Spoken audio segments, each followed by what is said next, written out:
लड़की को पता चला कि जिस बेसमेंट में वह रहती थी उसके नीचे एक आलीशान हवेली छिपी हुई थी। जिन लोगों को वह अपनी नौकरानी माँ और ड्राइवर पिता समझती थी वे असल में पूरे शहर के सबसे अमीर लोग थे। वर्षों तक उन्होंने अपनी असली पहचान छिपाकर रखी और एक दूसरी लड़की को अपनी नकली बेटी बनाकर पाला। तभी उसे एहसास हुआ कि पिछली रात उसने जो कुछ देखा था वह सब सच था। कल लड़की का 22वां जन्मदिन था, लेकिन उसी दिन उसे पता चला कि उसे लाइलाज बीमारी है। गरीब लड़की को कूड़ेदान के पास पकौड़ों का एक डिब्बा मिला। अपने मेहनती माता पिता के बारे में सोचकर उसने तय किया कि पहले यह खाना उनके लिए बचा कर रखेगी।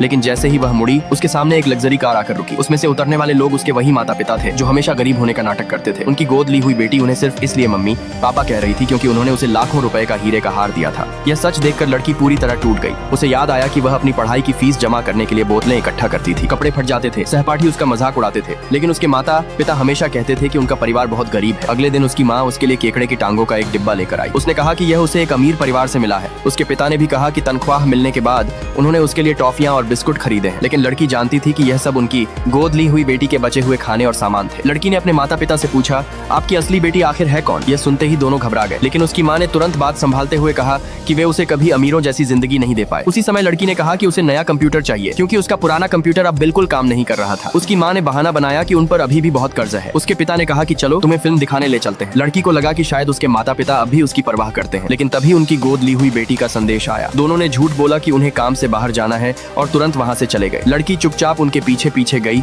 और उसे पता चला कि उसके माता पिता के पास पहले से ही 2 घर थे। खूबसूरती से सजा हुआ आलीशान विला उनकी गोद ली हुई बेटी के लिए था, जबकि अंधेरा और सीलन भरा बेसमेंट उसकी जिंदगी बन चुका था। गोद ली हुई बेटी ने उनसे कहा कि वे उसके साथ फिल्म देखें और आखिरकार उसके माता पिता ने उसी के साथ रहने का फैसला किया। उसी पल लड़की ने अपने परिवार से मिलने वाले प्यार की उम्मीद हमेशा के लिए छोड़ दी। उसने अपने प्रोफेसर से संपर्क किया और विदेश में पढ़ाई करने का उनका प्रस्ताव स्वीकार कर लिया। उसने तय कर लिया कि अब वह अपनी पुरानी जिंदगी से हमेशा के लिए दूर चली जाएगी। उसके प्रोफेसर ने उसकी प्रतिभा की बहुत सराहना की और उसकी पढ़ाई से लेकर रहने तक का पूरा खर्च उठाने का वादा किया। लड़की ने विदेश में पढ़ाई के लिए अपना आवेदन पूरा कर दिया। उस रात उसके माता पिता उसे मनाने के लिए मीठे फलों की स्टिक लेकर आए, लेकिन कुछ देर बाद ही बिजनेस ट्रिप का बहाना बनाकर फिर चले गए। इस बार लड़की को कोई फर्क नहीं पड़ा। जाने से पहले वह आखिरी बार उस आलीशान विला में गई जहाँ उनकी गोद ली हुई बेटी रहती थी। बॉडीगार्ड उसे बाहर निकालने ही वाला था कि तभी वह लड़की खुद उसके सामने आ गई और बोली, तो आखिर तुम्हें मेरे बारे में पता चल ही गया। लड़की पूरी तरह शांत रही। उसने सिर्फ इतना कहा, अब मेरे माता पिता तुम्हारे हैं।